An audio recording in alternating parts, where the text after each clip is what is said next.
तो मेरे भाई कैसी चल रही एग्जाम की तैयारी। और इस सर आपने एक ऐसा सवाल पूछ लिया, हमारी एकदम फटी पड़ी है और आपने बीच में सवाल ठोक दिया। यार एक बात बताऊं, डर लग रहा है ना, लगने दो।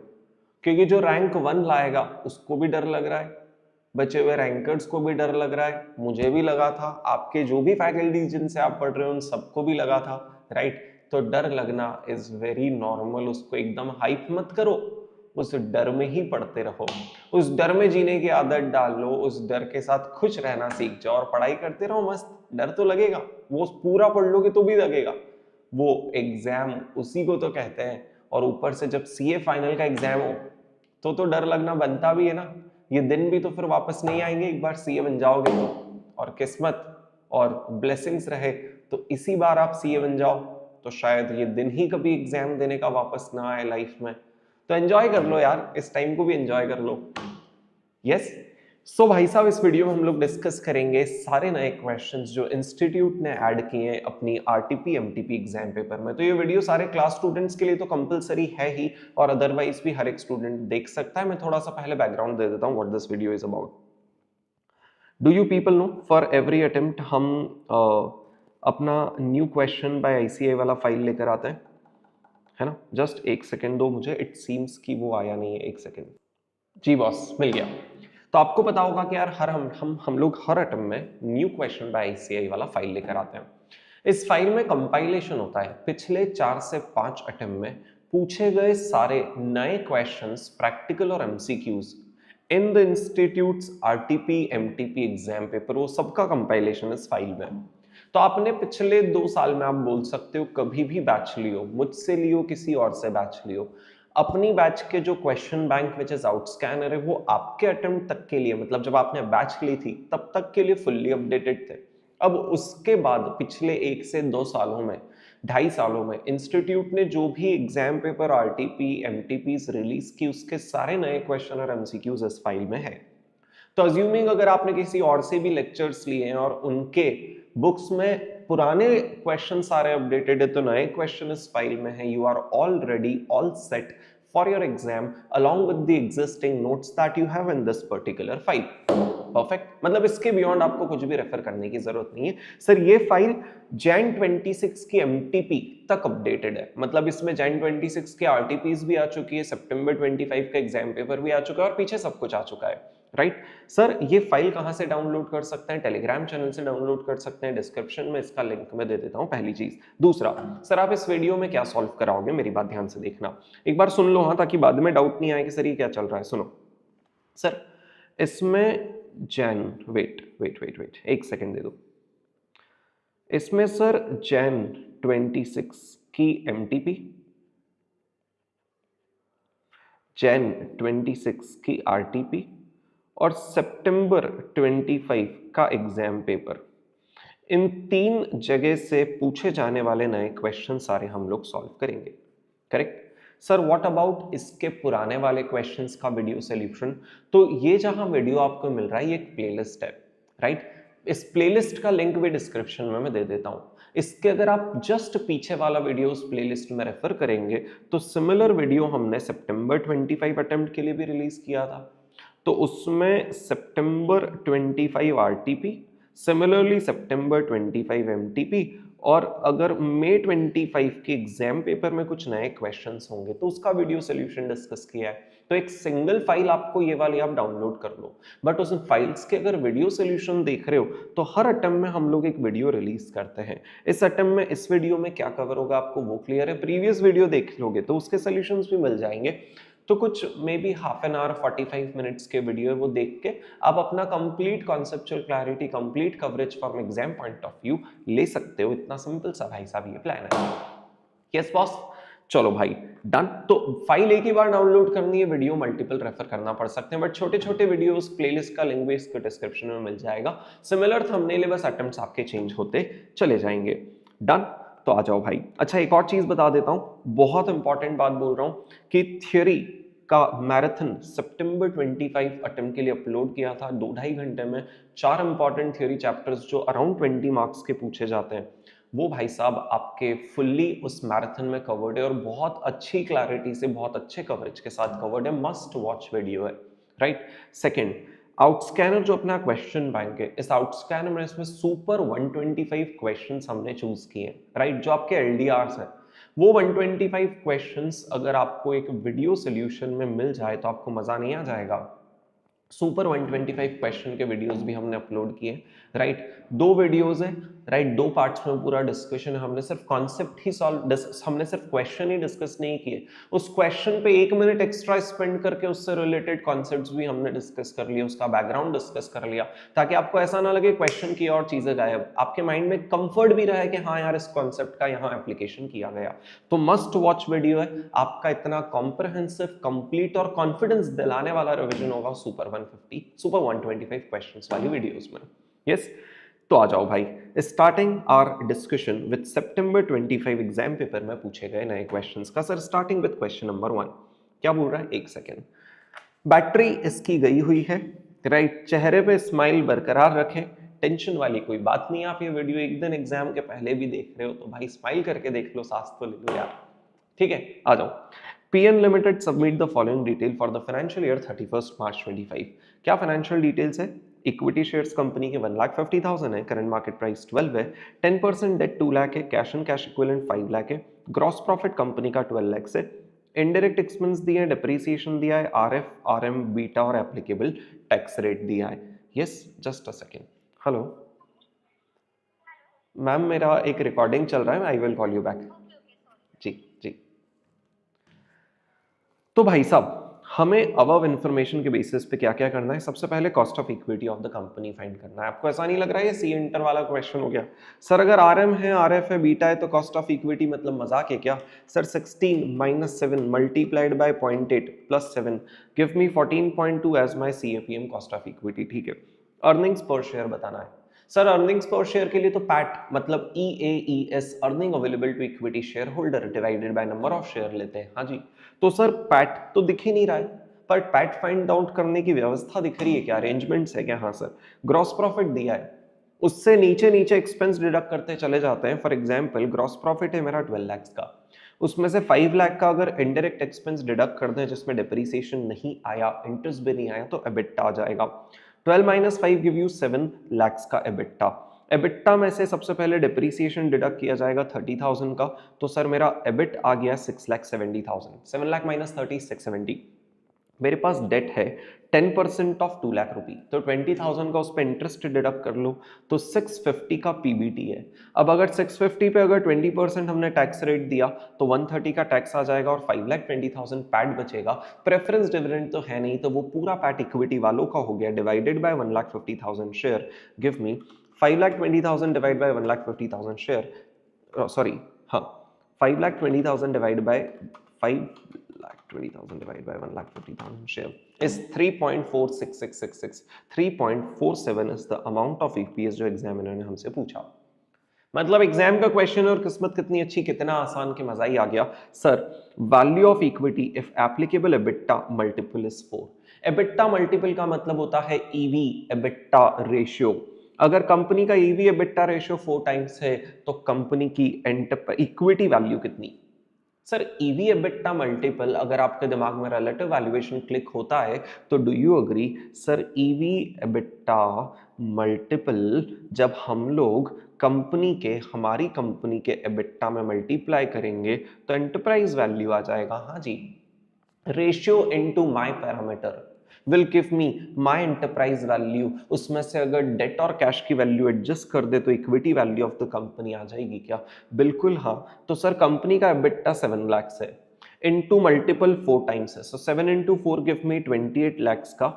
7 × 4, 1 सेकेंड, हाँ मुझे ना एक और फाइल आपके लिए ओपन करनी है, hold on for a second. जो फाइल मुझे आपके लिए ओपन करनी है वो ये भी है यार, जो मैं फाइल ओपन करना चाह रहा हूँ इसमें मजा नहीं आ रहा है। Hold on for a minute. Hold on for a minute. चलो कोई नहीं, तो 1 मिनट बाद वो मैं आपको फिर से दिखा दूंगा। आप एक सेकंड होल्ड कर सकते हो प्लीज, थोड़ा सा, बस 1 मिनट के लिए वेट फॉर अ सेकेंड। चलो जी, मैंने अपडेटेड नोट्स फिर से डाउनलोड कर दिए है ना। तो ये जो अपडेटेड नोट्स है Jan 26 वाले अटेम्प्ट के लिए, जो MTP ऑफ Jan 26 तक अपडेटेड है। तो बाकी सब चीजें तो सेम है, बस इसमें दो चीजें और लिखी हुई है कि भाई जैन 26 की एमटीपी और जैन 26 की आरटीपी में एक भी नया क्वेश्चन नहीं है। हम लोग जो अभी इस वीडियो में सॉल्व कर रहे थे वो था सितंबर 25 एग्जाम का question, which is question number 1। बाकी सब सेम है, बट ये लिखने से क्या आपको दिमाग में क्लैरिटी हो जाती है कि मैंने देख लिया और उसमें कुछ नया नहीं, आपको कुछ देखने की जरूरत ही नहीं है, राइट। कमिंग बैक, सर हम बात कर रहे थे इक्विटी वैल्यू कैसे फाइंड करेंगे। अगर आप कंपनी का एबिटा बॉस 7 लाख है, मल्टीपल 4 टाइम्स है, तो EBITDA into multiple give me 7 into 4 give me 28 lakh की एंटरप्राइज वैल्यू। ये जो कैपिटलाइज्ड वैल्यू है ना, इसकी जगह बेटर वर्ड हम लोग लिखेंगे एंटरप्राइज वैल्यू।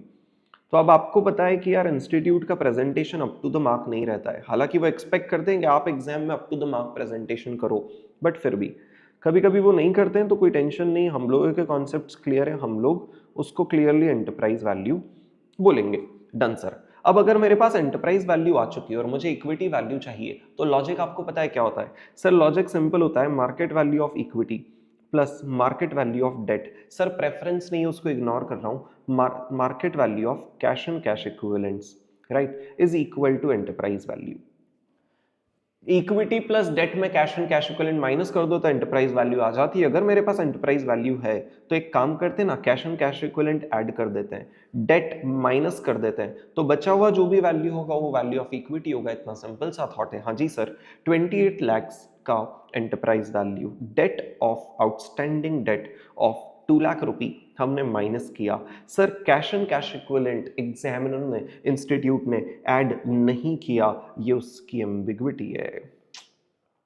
सर क्या हालत है, आप जब जब नए क्वेश्चंस लाते हो उसमें कुछ ना कुछ तो एम्बिगुअस मिल ही जाता है। हाँ यार भाई मैं क्या करूं, इंस्टीट्यूट की हालत ही ऐसी है कि वो एम्बिगुअस क्वेश्चन देता ही देता है। तो ये एम्बिग्विटी है कि कैश एंड कैश इक्विवेलेंट्स यहां उसने मिस कर दिया। हमें क्या करना है, याद रहे तो ऐसा ही करना जैसा इंस्टीट्यूट ने किया है, आप भी मिस कर देना। एक कोशिश तो रख लेना याद रखने की। अगर नहीं रहे तो इतना ज्यादा टेंशन मत लेना, क्योंकि पूरे एफएम में इतने सारे एम्बिगुअस क्वेश्चन है, आप कैसे टैकल करोगे। और आप अकेले नहीं हो, पूरा इंडिया का स्ट्रगल है। और कितनी बार इंस्टीट्यूट खुद सोल्यूशन रेक्टिफाई कर देता है, तो हो सकता है कि हम सही करके आए और इंस्टीट्यूट अपने सोल्यूशन को भी रेक्टिफाई कर दे और आपको मार्क्स मिल जाए। करेक्ट। तो टेंशन नहीं लेने का, जब जब रिवाइज करो ये गलत वाला माइंडसेट में रिवाइज करना, बाकी इग्नोर चलेगा, कोई टेंशन नहीं है। ठीक है सर, इसीलिए शायद इंस्टीट्यूट ने यहाँ एंटरप्राइज वैल्यू वर्ड नहीं लिखा, जो अनफेयर है, गलत है। करेक्ट। एनीवेज सर, नेक्स्ट पूछ रहे enterprise value of the company find करो। अरे तो एंटरप्राइज वैल्यू तो 28 लाख है ही ना, हमने जस्ट ही तो फाइंड आउट की। भाई ये जो एंटरप्राइज वैल्यू थी ना, ये फेयर एंटरप्राइज वैल्यू थी। अब सर ये क्या नई स्कीम हमें सिखा रहे हो, फेयर। अरे एक थी कि अगर कंपनी का एबिटा 7 लाख है और मल्टीपल 4 टाइम्स है, तो एंटरप्राइज वैल्यू होना कितनी चाहिए, fair enterprise value calculated using valuation. एक होती है भाई एक्चुअल एंटरप्राइज वैल्यू जो मार्केट में है, कि मार्केट में एक्चुअल इक्विटी का वैल्यू कितना है, मार्केट में एक्चुअल डेट कितना है, कैश एंड कैश इक्विवेलेंट कितना है। तो उन एक्चुअल पैरामीटर्स के बेसिस पे एक्चुअल एंटरप्राइज वैल्यू कितना कंपनी का है वो बताओ। अभी क्या हुआ, आपने फेयर एंटरप्राइज वैल्यू फाइंड किया, उससे बैक कैलकुलेट किया कि इक्विटी की फेयर वैल्यू कितनी होनी चाहिए। अगर इफ यू रियलाइज इक्विटी की भी वैल्यू क्या है, फेयर है, क्योंकि इक्विटी की एक्चुअल वैल्यू क्या है 150 into 12। तो फिर आप कैसे वैल्यू ऑफ इक्विटी फाइंड कर रहे हो, यहां तो है बट ये एक्चुअल है सर। करेक्ट। वैसे ही एंटरप्राइज वैल्यू एक्चुअल फाइंड करो, फेयर तो आप ऊपर ही फाइंड कर चुके हो, तो हम बोलेंगे 150 into 12 give me 150 into 12 give me market cap of 18 lakh plus debt of 2 lakh minus cash and cash equivalent of 5 lakh. उसने यहां पे कैश माइनस किया लेकिन ऊपर कैश माइनस करना भूल गया, तो हम बोलेंगे एंटरप्राइज वैल्यू 18 + 2 = 20 - 5 = 15 लाख। ये बहुत लॉजिकल है। और सर यहां मैं लिख सकता हूं actual fair value, sorry actual enterprise value, और यहां लिख देता हूं फेयर।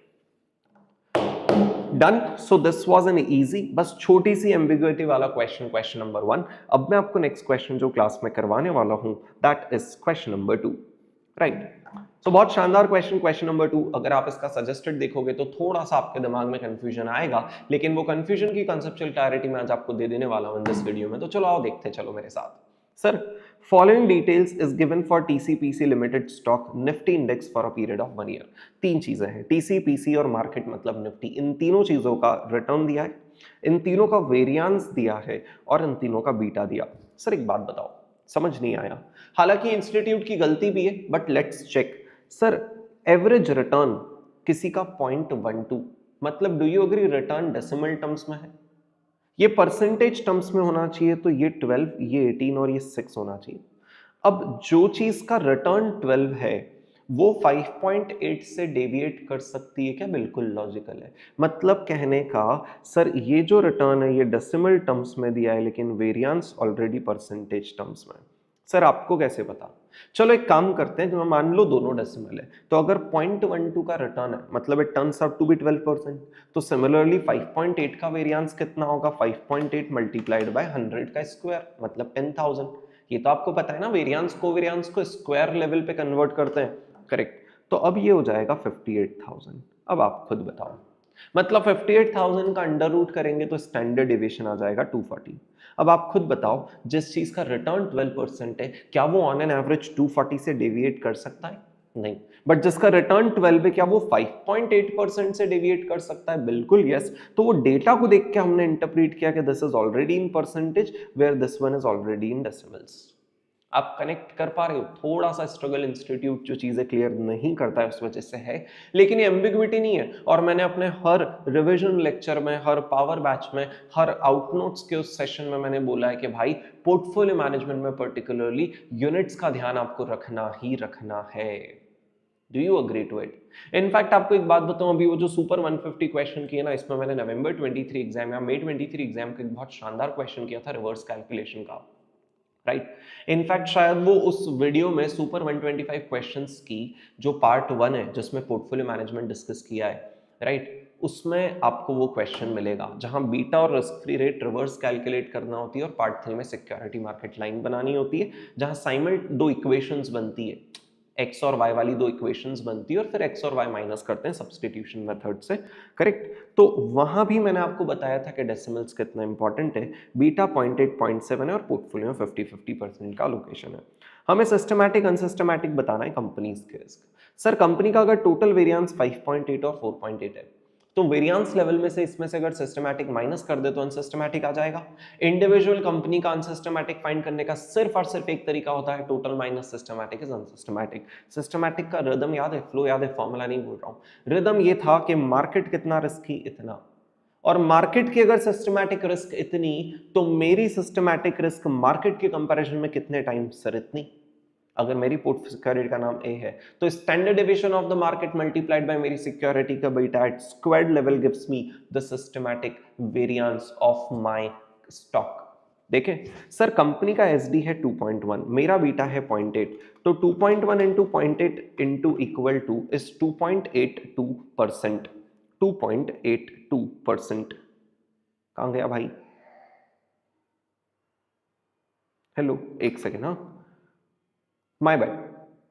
एक और चीज बताना आपको भूल गया, मतलब करना भूल गया, बता तो आपको दिया है, स्टैंडर्ड डेविएशन ऑफ मार्केट पहले से स्क्वायर्ड लेवल पे ये वेरिएंस है, तो इसमें जो बीटा मल्टीप्लाई करोगे आपको सिर्फ उसी का स्क्वायर करना है, तो मुझे करना पड़ेगा भाई साहब 2.1 into 0.8 into 0.8 which gives me 1.344 as my systematic risk, right. और जब टोटल वेरिएंस में से सिस्टमैटिक वेरिएंस माइनस कर दोगे 5.8 minus 1.344 give me 4.456 as unsystematic variance of TC limited. और जो काम आपने टीसी के लिए किया एग्जैक्टली वही काम पीसी के लिए भी करते हैं sir. 0.7 into equal to into 2.1 give me 1.029 as the systematic, and total of 4.8 में से सिस्टमैटिक माइनस कर दोगे तो 3.771 अनसिस्टमैटिक वेरिएंस। इन्होंने हमसे अनसिस्टमैटिक एंड सिस्टमैटिक रिस्क पूछी है, तो अगर मैं एग्जाम में रहूंगा ना तो इन दोनों वेरिएंसेस, सिस्टमैटिक और unsystematic variance of both the securities का अंडर रूट करके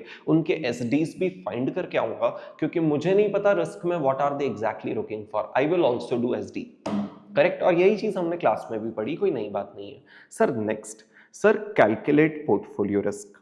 अरे वाह, पूरे पोर्टफोलियो के रिस्क अगर कैलकुलेट करनी तो हमारे पास दो चॉइस है, शार्पे लगा सकते हैं और मार्कोविट्स लगा सकते हैं। मेरा आपसे कहना है आप शार्पे लगाओगे, क्यों? क्योंकि हमने क्लास में पढ़ा है जब दो सिक्योरिटीज के बीच में कोरिलेशन कोवेरियंस नहीं दिया होता तो हम मार्कोविट्स नहीं लगाते, शार्पे प्रेफर करते हैं। बिल्कुल इंस्टीट्यूट ने, और मैं भी आपकी जगह होता तो एग्जामिनर में शार्पे ही करके आता। बात यह है कि इंस्टीट्यूट ने मार्कोविट्स कर दिया, लेकिन सर जब है ही नहीं तो फिर मार्कोविट्स कैसे किया?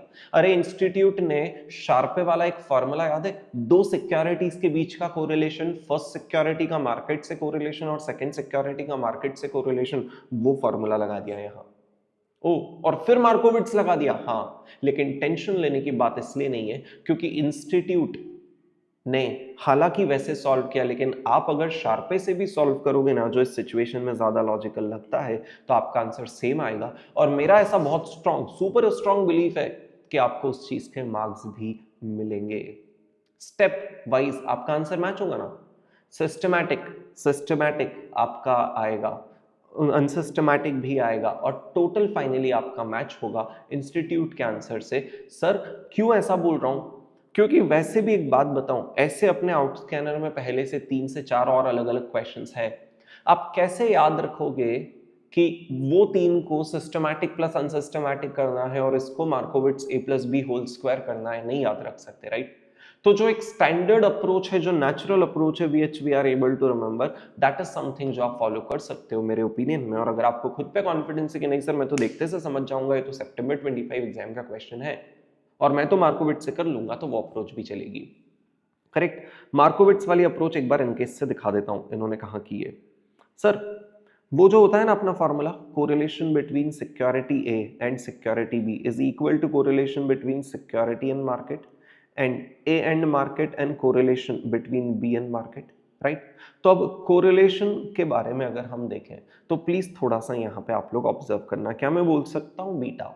क्योंकि सर हमें सिक्योरिटीज का बीटा दिया गया, कोरिलेशन नहीं दिया, तो क्या मैं बोल सकता हूँ beta of any security A is correlation of A with market into standard deviation of security A divided by standard deviation of market.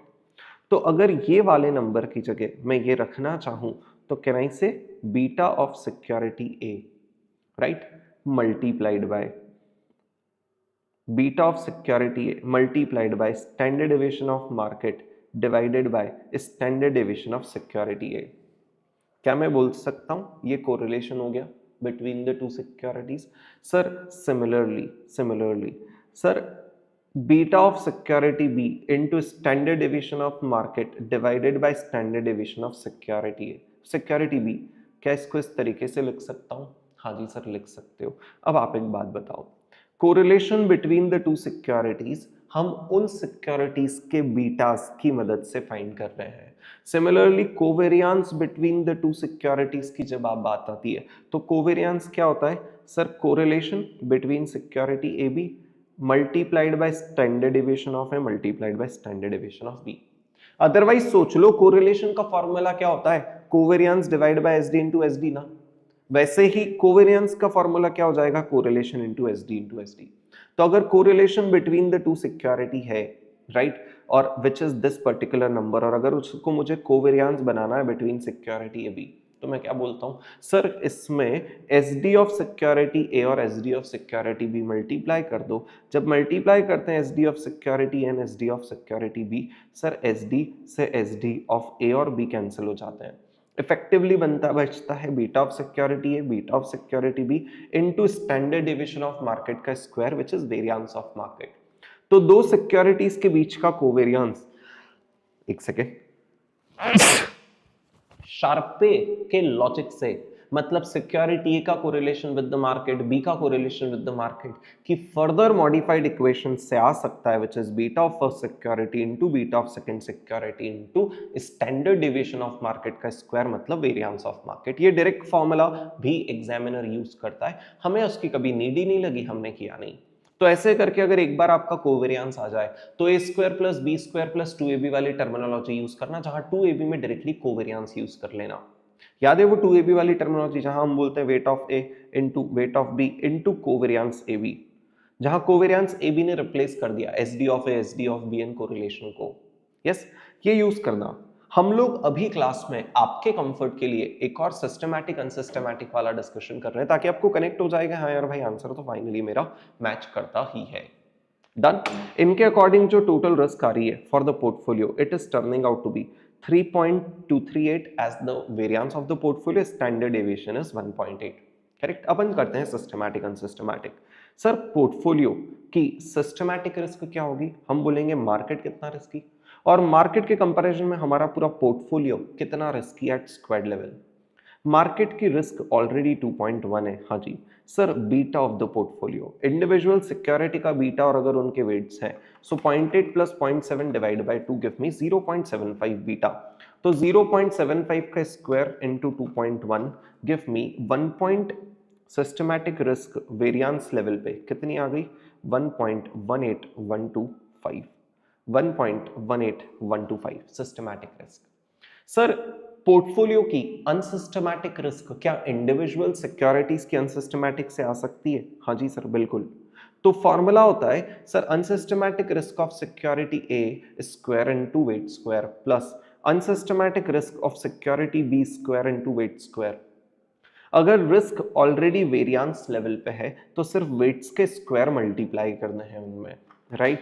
So 0.5 into equal to into 4.456 m plus 0.5 into 3.771 m plus memory recollect हो जाता है sir 2.05675। ये हो गया unsystematic risk.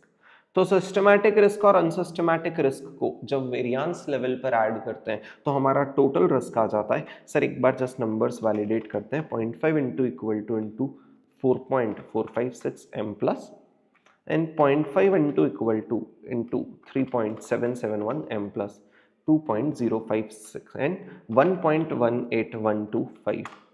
तो 3 total variance जो आ जाता है पोर्टफोलियो का 3.238 turns out to be the total variance, which is what people in the class हमारा टोटल वेरिएंस मार्कोविट्ज से भी आ जाता है। तो आपने सिर्फ ये सीखा कि भाई शार्पे से कैसे कैलकुलेट करता है, but at the same time आपने इस डिस्कशन में ये भी सीख लिया कि शार्पे से करो या मार्कोविट्ज से करो आंसर सेम आएगा, subject to the condition that, सबसे इंपॉर्टेंट लाइन सुन लो, subject to the condition that Markowitz के लिए कोवेरिएंस बिटवीन द सिक्योरिटी या कोरिलेशन बिटवीन द सिक्योरिटीज जो है वो शार्पे वाले फॉर्मूले से आए हो। कौन सा शार्पे का formula? Correlation between security A B is correlation between A and market and correlation between B and market. अगर इससे नहीं आए, जहां कोरिलेशन कोवेरिएंस वो जो ओरिजिनल मार्कोविट्ज की मेथड है ना dx इनटू dy, अरे मेरा मुझसे डेविएशन इनटू मेरा सामने वाले से डेविएशन और उसका जो आप एवरेज करते थे, राइट, कोवेरिएंस फाइंड करने के लिए पॉसिबल रिटर्न्स वाली जो 8 और 10 कॉलमनर टेबल्स बनाते थे, उससे करोगे तो आंसर डिफर कर सकता है, बाकी इससे करोगे तो मार्कोविट्ज और शार्पे का आंसर हमेशा मैच होगा। That was question number 2 part B. Sir वापस से बोल रहे हैं फंड एलोकेशन 60-40 किया तो आपका सजेशन क्या है? तो इस केस में क्या करना पड़ेगा? 60-40 के केस में एक बार वेटेड एवरेज रिटर्न फाइंड करना पड़ेगा, वेटेड एवरेज रिस्क मतलब अगेन पोर्टफोलियो की रिस्क फाइंड करना पड़ेगी, शार्पे या मार्कोविट्ज जो भी फॉलो करो कर लेना, और बता देना कि दोनों पोर्टफोलियो में से रिस्क पर्सपेक्टिव से कौन सा बेटर है और रिटर्न पर्सपेक्टिव से कौन सा बेटर है। दोनों में से पोर्टफोलियो 150-50, पोर्टफोलियो 260-40, दोनों में से जिसका रिटर्न बेटर हो वो बेटर पोर्टफोलियो बता देना, दोनों में से जिसकी रिस्क कम हो वो बेटर पोर्टफोलियो बता देना। दैट इज पार्ट सी जो आप खुद से अपने लेवल पर मैनेज कर सकते हो। हमें यहाँ कैलकुलेशन 3 डिजिट्स तक करना था, वो आपका पार्ट है, वो आप देख लेना। डन। इस क्वेश्चन में यहाँ पे एक ऑल्टरनेटिव देखोगे, इसकी नीड नहीं है, आप तो सिंपल रिटर्न और रिस्क पॉइंट ऑफ व्यू से अपना ज्ञान दे देना, ठीक है जी। इसकी ऑल्टरनेटिव वाले पार्ट को मत देखना, कोएफिशिएंट ऑफ वेरिएशन की नीड नहीं है। क्वेश्चन नंबर 3 एक्चुअल में बहुत अच्छा और बेसिक क्वेश्चन है, बहुत ही अच्छा रिवर्स कैलकुलेशन का क्वेश्चन है। इनफैक्ट अगर आप म्यूचुअल फंड का रिवीजन अपनी साइड से कर चुके हो तो वीडियो को पॉज कर लो, पॉज करके question in the form of challenge right now in the class solve करने की कोशिश करो, आपको मजा आएगा। और अगर आप क्लास स्टूडेंट्स हो तो मस्ट ट्राई, क्योंकि आप क्लास में भी इतने सारे चैलेंज क्वेश्चंस करते हो ना मेरे साथ, तो ये भी कर दो एक मेरे लिए। यस, तो आ जाओ भाई। ये क्या कह रहा है? 2024 में राज ने एक लमसम इन्वेस्टमेंट किया म्यूचुअल फंड में और उसके ऊपर उन्होंने 0.05 का एंट्री लोड भी पे किया, ठीक है, per unit. By the end of year NAV appreciated by 13.6, जितना भी उन्होंने एनएवी था वो 13.6 से एनएवी बढ़ गया। Fund declared a total capital gain and dividend of 5 rupees per unit. Dividend और कैपिटल गेन मिला के 5 रुपए का डिस्ट्रीब्यूशन पर यूनिट किया, which were reinvested at year end NAV of 25। दो तीन चीजें पता चल गई। रीइन्वेस्टेड वर्ड से पता चल गया भाई ये तो डिविडेंड रीइन्वेस्टमेंट प्लान है। दूसरा, कौन सी एनएवी पे रीइन्वेस्ट हुआ? 25, और वही मेरी ईयर एंड की भी एनएवी थी, तो क्लोजिंग एनएवी मिल गई, उसी पे रीइन्वेस्टमेंट हुआ, ये पता चल गया, और डिविडेंड रीइन्वेस्टमेंट प्लान है ये भी पता चल गया। इन्वेस्टर एज अ रिजल्ट, जब वो रीइन्वेस्टमेंट हो गया तो एज अ रिजल्ट मेरी जो क्लोजिंग नंबर ऑफ यूनिट थी वो 15,000 थी ईयर एंड पर। सर क्या बात है, बहुत सारी इंफॉर्मेशन दे दी उन्होंने हमें, ठीक है जी। Fund also charge exit load of 1% if redeemed within a year. अगर आप एक साल के अंदर रिडीम करोगे तो 1% का एग्जिट लोड लगेगा। इन्वेस्टर 20% टैक्स ब्रैकेट में है। इन्फ्लेशन रेट 4.5 का था ड्यूरिंग द ईयर। हमें बताना है number of units purchased bye Raj at the beginning of the investment. अब मैं आपको एक बात बताऊं, मैंने अगर आपको मेरी क्लासेस में या रिवीजन लेक्चर्स में एक पर्टिकुलर लाइन याद हो तो ऑटोमेटिकली आपका क्वेश्चन सॉल्व हो जाता है। मैंने कहा जब भी डिविडेंड रीइन्वेस्टमेंट का क्वेश्चन आएगा तो एक इक्वेशन जो डिविडेंड रीइन्वेस्टमेंट की स्पेसिफिकली है वो तो यूज होगी ही होगी कि भाई मेरी opening number of unit plus the units which got reinvested give me closing number of unit।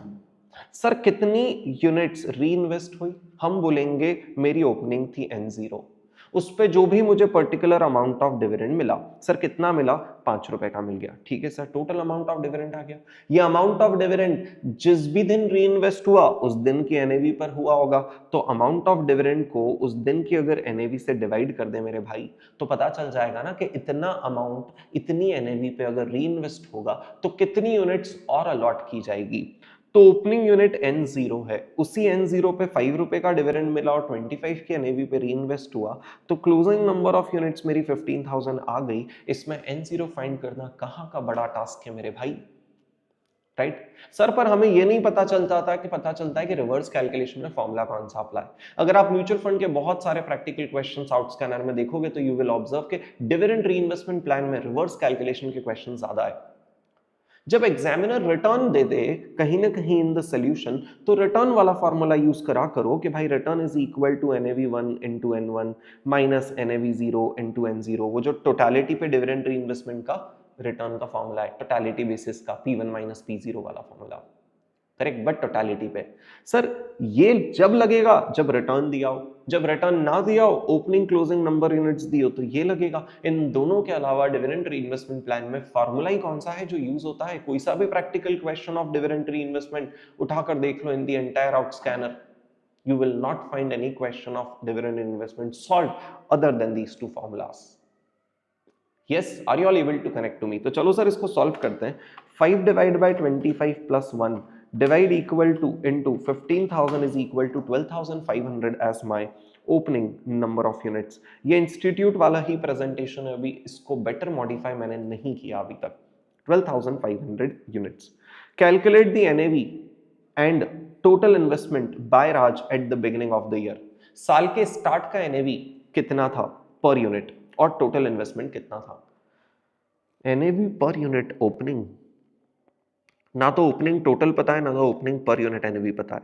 Sir अगर मेरी क्लोजिंग एनएवी 25 है, जो बोल रहे 13.6 से अप्रिशिएट होकर आई है, अरे मतलब अगर ओपनिंग x था तो x इंटू 1.1326 अप्रिशिएट होने के बाद अगर 25 आ रहा है तो दो डिजिट्स तक कैलकुलेट करके बताइए x क्या होगा। 25 डिवाइड बाय 1.1326 गिव मी 22.073, मतलब 22.07 ओपनिंग एनएवी।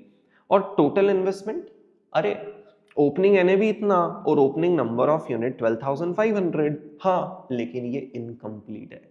ध्यान से देखना, एग्जामिनर ने 0.05 का एंट्री लोड भी पे किया, तो 22.07 प्लस 0.05 गिव मी 22.12, कहां गया भाई, as the total amount of investment.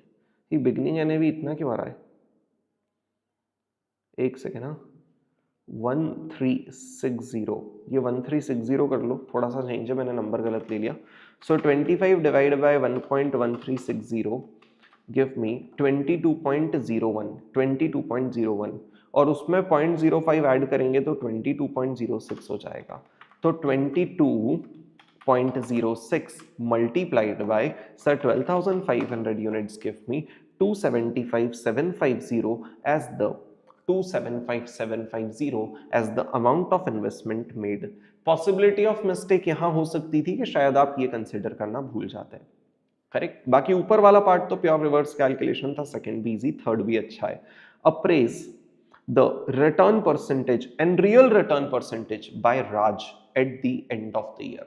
Return percentage कितना था सर? मेरे पॉकेट से टोटलिटी एनएवी 1, ईयर एंड पे टोटलिटी एनएवी 1 कितना था माइनस ईयर एंड का totality NAV 0 divided by NAV 0। 15,000 units हो गई थी 25 की एनएवी की, लेकिन जब इसको बेचने गए तो इसका 99% ही मिला क्योंकि 1% एग्जिट लोड लग गया। सर आप कैसे मान रहे हो कि with in a year redeem हुआ? एकदम क्लियरली नहीं पता, दैट आई एग्री टू, एकदम क्लियरली नहीं पता, राइट। लेकिन अगर इंफॉर्मेशन दी है तो फिर यूज करना इज बेटर, क्योंकि एंड ऑफ द ईयर बोला मतलब ईयर कंप्लीट होने के एंड में ही उन्होंने कर लिया, मतलब ईयर अभी तक कंप्लीट नहीं हुआ और with in a year cell करेंगे तो एग्जिट लोड लगेगा। तो मेरा फाइनल अमाउंट इतना रिडीम होकर आया। मेरा अमाउंट ऑफ इन्वेस्टमेंट कितना था सर? जस्ट अभी कैलकुलेट किया, 275,750 अमाउंट ऑफ इन्वेस्टमेंट है। तो जितना भी आया वो मेरा आ गया कैपिटल गेन। लेकिन अगर एग्जामिनर ने अब टैक्स रेट भी दिया है तो उसका भी यूज करना, उसमें 80% मल्टीप्लाई कर देना, मतलब 1 - t मल्टीप्लाई करना, तो post tax return in the numerator आ जाएगा और डिनोमिनेटर में ले लेना अमाउंट ऑफ इन्वेस्टमेंट 275,750। करेक्ट। तो सर 15,000 यूनिट्स सेल की at an NAV of 25 multiplied by 99% मतलब 371,250 मुझे रिटर्न फाइनली कैश इनफ्लो आया। Minus 275,750 initial outflow with entry load. 275,750 में एंट्री लोड इंक्लूडेड है तो वो माइनस किया तो 95,500 नेट गेन आया, minus 20% is 76,400 is the numerator I have earned after tax. Divided by 275,750 gives me 27.706, 27.71%। जो इन्होंने टेबल में प्रेजेंट किया, आप चाहो तो अपने हिसाब से सिंपल स्टेप्स में प्रेजेंट कर सकते हो, कोई बाउंडेशन ही नहीं है, राइट। स्टेप वाइज का मतलब ये नहीं होता है कि cut to cut presentation match हो, हर स्टेप के एंड में आंसर मैच हो जाए, is the point. Sir 27.71 is the return. Sir अगर इन्फ्लेशन रेट 4.5 है तो रियल कितना? अरे अपना जो रिलेशन नहीं होता है 1 plus return which is nominal is equal to 1 plus return which is real into 1 plus inflation. बस वही तो काम करना है। अगर 1 प्लस नॉमिनल रिटर्न है which is 1.2771 is equal to 1 plus real return multiplied by 1.045 which is inflation. तो solve कर लो ना, 1.2771 divide by 1.045 minus 1 is 22.21%. people in the class is the real return you have earned is what this is saying. yes, तो नया question but बिल्कुल logical, without any possibility of ambiguity, बहुत शानदार question. अगर ये क्वेश्चंस आप खुद से सॉल्व कर पाते हो ना तो मेरा दिल एकदम, मेरा मन बहुत खुश हो जाता है कि wow we have learned the things that way in the class. Yes people, question 4th again सितंबर 25 का अच्छा लॉजिकल क्वेश्चन, एक बार देखते हैं क्वेश्चन क्या बोल रहा है। राइट सर, जस्ट 1 मिनट दीजिए, लेट मी हैव वाटर, जब तक क्वेश्चन रीड तो करो मेरे भाई, कम ऑन।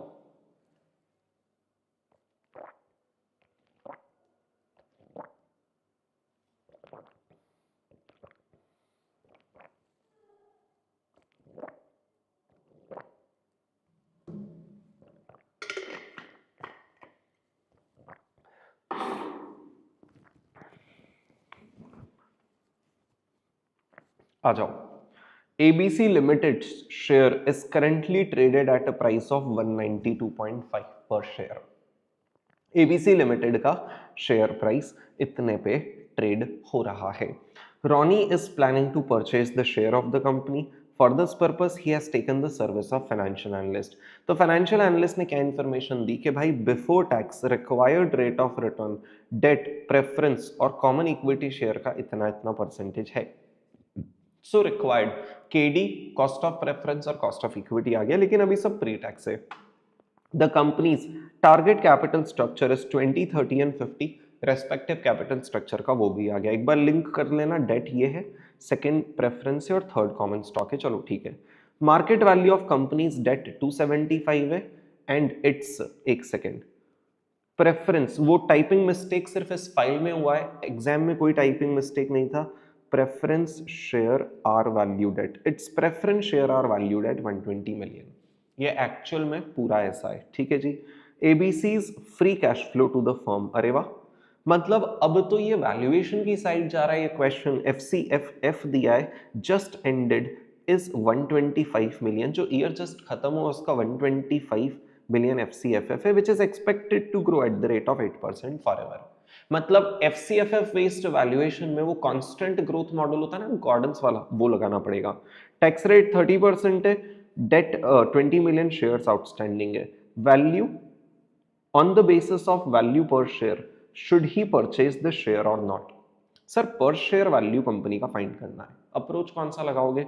सर अगर कॉस्ट ऑफ कैपिटल वैक वाला डिटेल्स दिया है और एफसीएफएफ दिया है तो ऑब्वियसली एफसीएफएफ अप्रोच लगाएंगे। उसमें डेट और प्रेफरेंस का वैल्यू माइनस कर देंगे तो जो कुछ बचेगा वो इक्विटी का, डेट और प्रेफरेंस का वैल्यू भी दिया है। सर पहले फाइंड करते हैं हम respective cost. Before tax KD अगर 8.6 है तो 8.6 माइनस 30% ऑफ टैक्स रेट कितना हो जाता है? 6.02 after tax KD. Sir debt में इंटरेस्ट पे करते हैं उसके ऊपर टैक्स बेनिफिट मिलता है। प्रेफरेंस शेयर और कॉमन इक्विटी शेयर पे जो डिविडेंड्स पे करते हैं हम उन रेस्पेक्टिव शेयर होल्डर्स को, क्या हमें उसका कोई टैक्स एडवांटेज मिलता है? नहीं। तो उसमें तो प्री टैक्स पोस्ट टैक्स जैसा कुछ होता ही नहीं है। 11 और 13 will be the cost actually. तो सर 6.02 का weight is 20% M plus, 11 multiplied by 30% m plus and 13 multiplied by 50% m plus, memory recollect is 11.00, 2 digits तक लेना है। देखो कितनी बार हमारी किस्मत अच्छी होती है। जैसे सितंबर 25 पेपर में इंस्टीट्यूट ने हर क्वेश्चन के एंड में बता दिया कि राउंडिंग ऑफ का क्या सीन रहेगा। आप स्पेसिफिकली जो उन्होंने बोला है वो फॉलो करना, अदरवाइज मार्क्स कटेंगे। ये मैंने अभी रीसेंट सर्टिफाइड कॉपी में देख लिया। जब वो बोल रहे हैं मतलब it has a meaning, you have to follow it, right. Sir 11.004 मतलब 11.00, 11% बिकम द वैक। अब सर अगर मेरे पास कंपनी का FCFF 0125 है जिसमें मुझे FCFF 1 चाहिए तो उसमें 8% की ग्रोथ लगानी पड़ेगी, divided by 11 minus 0.08। So 125 plus 8% divide by 0.03 is equal to 4500 as the value of the firm. 4500 में market value of debt and preference minus कर देते हैं, -275 माइनस 120 तो 4105 आ जाता है। किसी को कैश एंड कैश इक्विवेलेंट भी ऐड करने का मन कर रहा है? भाई साहब वो एंटरप्राइज वैल्यू वो अलग कहानी है, वो ईवी एबिटा मल्टीपल से आती है। एफसीएफएफ से वैल्यू ऑफ द फर्म आता है, is not enterprise value. Value of firm में सिर्फ डेट और प्रेफरेंस एडजस्ट होता है, माइनस कर दो तो इक्विटी की वैल्यू 4105 आ जाएगी मिलियंस में, divided by 20 million share give me 205.25 the value per share. और जो मार्केट में कितनी है 192। तो एक्चुअल पे जो मार्केट वाली प्राइस पे कमेंट करो और बोल दो he should purchase the share of the company. Basic question, कोई स्ट्रगल नहीं है फाइनेंस के। अगर आपके बेसिक कॉन्सेप्ट्स क्लियर है एफएम को तो क्वेश्चन सॉल्व करना बनता है, right. Next, assume that we are to get the same value of equity as calculated in part 1 using FCFE approach। अगर FCFE अप्रोच भी यूज करते हम तो मान के चलो इक्विटी की सेम वैल्यू मिल पाती हमें, मतलब सेम वैल्यू कितनी? 4105 मिलियन, 4105 मिलियन इक्विटी की सेम वैल्यू मिल पाती, right. Calculate the free cash flow to equity for the year just ended, तो उसका FCFE 0 कितना होता if FCFE is expected to grow at 8.4 for foreseeable future। Sir अगर ये 8.5% से ग्रो होना होता, राइट। और कॉस्ट ऑफ इक्विटी जो हमें पता है 13% है, तो 0.13 माइनस 0.085। तो क्वेश्चन का फील समझना कि एफसीएफई कितना होना होता कि वो एफसीएफई अगर 8.5 से ग्रो हो और उसकी मदद से जब वैल्यूएशन किया जाए ऑब्वियसली केई का यूज करके, तो वैल्यू ऑफ इक्विटी सेम आ जाए जो अभी आई है, तो हम क्या बोलेंगे sir 0.13 minus 0.085 is 0.045 multiplied by 4105, right, divided by 1.085 gives me 170.25 as my FCFE. Is it the case? 170.20 आ रहा है, एक बार रिकन्फर्म कर लेना, 170.25 आ रहा है ना, एज यू सी। तो sir that is the FCFE जो हमें कैलकुलेट करना है। सेकंड ऑल्टरनेटिव बेटर है। फर्स्ट ऑल्टरनेटिव में इन्होंने क्या किया, पर यूनिट वैल्यूएशन किया। हमने फर्स्ट ऑल्टरनेटिव नहीं, हमने सेकंड ऑल्टरनेटिव फॉलो किया, जहां टोटलिटी वाला नंबर यूज करके डायरेक्टली FCFE फाइंड आउट किया। 170.2534 है, लेकिन rounded off is 25। So that is question number 4th that we have done. Question number 5th मैंने इस नोट्स में ले लिया, लेकिन एक्चुअल में एक नया क्वेश्चन है ही नहीं। अगर आप ऑब्जर्व करो, quick and smart is a leading software company in UK. जैसे ही कोई फॉरेक्स का क्वेश्चन आ जाए, आप समझ जाना UK your home currency is pound. Sir, it has substantial portfolio various country including USA. Recently invoiced USA customer. आपने US वाले बंदे को बेचा, मतलब अगर USD में इनवॉइसिंग होगी तो वो USD देगा। आप वो USD फॉरेक्स मार्केट में बेचने जाओगे, मतलब आपकी होम करेंसी पाउंड का इनफ्लो, जहां USD 75 lakhs you will have to sell in 1 year's time। उन्होंने बोला दो अल्टरनेटिव है। Hedging alternative 1, borrow present value of 75 million, convert the amount into GBP and repay the loan out of eventual receipt। इस line को एक बार आप सिर्फ read करके रिकलेक्ट करो ना, ये आपके कौन से कॉन्सेप्ट से रिजेंबल होता है। रिकलेक्ट करके सिर्फ एक बार रीड करके बता दो ना, आपके कौन से कॉन्सेप्ट से रिजेंबल होता है सर ये। Sir do you agree that sir आज मैं इतना अमाउंट बोरो कर लूं, आज मैं इतना अमाउंट बोरो कर लूं कि वो विद इंटरेस्ट जब मुझे रीपे करना हो ना, तो 75 लाख जो डॉलर मिलने वाला है वो 75 lakh dollar as it is pay कर दूंगा। आज मैं इतना अमाउंट बोरो कर लेता हूं। आज जब बोरो कर लूंगा तो मार्केट में जाके उस प्रेजेंट वैल्यू ऑफ 75 लाख को सेल कर दूंगा, तो मेरी होम करेंसी पाउंड मिल जाएगी। उस पाउंड को इन्वेस्ट कर दूंगा तो एक साल बाद रिडीम कितना होगा वो पता चल जाएगा। ये प्रोसेस आपको मनी मार्केट इंस्ट्रूमेंट से रिजेंबल होती हुई नहीं दिखती है? दिखती है। ये मनी मार्केट हेजिंग का क्वेश्चन है, मनी मार्केट इंस्ट्रूमेंट्स नहीं, मनी मार्केट हेजिंग का क्वेश्चन है, राइट। सर एग्जामिनर ने स्पॉट एक्सचेंज रेट्स दिए, किस्मत अच्छी है, बिडास्क नहीं दिए, और इंटरेस्ट रेट 12 मंथ और 6 मंथ के दिए, उसमें भी किस्मत अच्छी, बोरोइंग डिपॉजिट रेट अलग अलग नहीं दिए, करेक्ट। तो सर 75 लाख USD का प्रेजेंट वैल्यू मतलब 4.5 के रेट से एक साल का कितना होता है, 75 lakh divide by 1.045 gives me 71,77,033। Sir commission वगैरह इग्नोर करना है, calculate the net proceed under both the alternatives, ठीक है ना। अब इन्होंने डेसिमल्स के बारे में कुछ नहीं बोला, तो मेरा सजेशन है 2 डिजिट ले लेना चाहिए। 7 करोड़ 71,77,033.49 डॉलर मुझे आज बोरो करने हैं। मार्केट जाते हैं डॉलर बेच देते हैं, रेट पाउंड का दिया है तो डिवाइड करते हैं, तो 71,77,033 पॉइंट वो जितना भी था वो मैंने नहीं लिया, डिवाइडेड बाय 1.3128। तो जो पाउंड मुझे आज मिलेगा डॉलर्स बेचकर, बोरोड डॉलर्स को आज बेच दिया तो मुझे जो पाउंड मिलेगा, सर इन्होंने क्या करा, प्रेजेंटेशन इस तरीके से किया। हम मनी मार्केट हेजिंग का प्रेजेंटेशन कैसे करते हैं, step 1, borrow present value of 75 lakhs at the rate of 4.5 for 1 year, present value to be borrowed today is equal to, है ना, इस तरीके से लिखते हैं, तो अमाउंट बोरोड आ गया। फिर next line, sell this borrowed amount at the rate of dollar per pound 1.3128 and receive pound, फिर लिखेंगे pound inflow is equal to this. फिर स्टेप 3 में लिखते हैं invest this pound at the rate of 5% for 1 year. तो sir अगर आपको 5401,139 pound मिला, मल्टीप्लाइड बाय 1.05 आप करोगे तो 5671,195.95, so 196 is the amount of pound you will have after a year using money market hedge। Similarly forward hedge में amount कितना है वो एक्सट्रीमली आसान होता है सर, अमाउंट पता है, रेट पता है, डिवाइड करके आप सीधे फाइंड आउट कर सकते हो कि 1 साल बाद पाउंड कितना मिलेगा।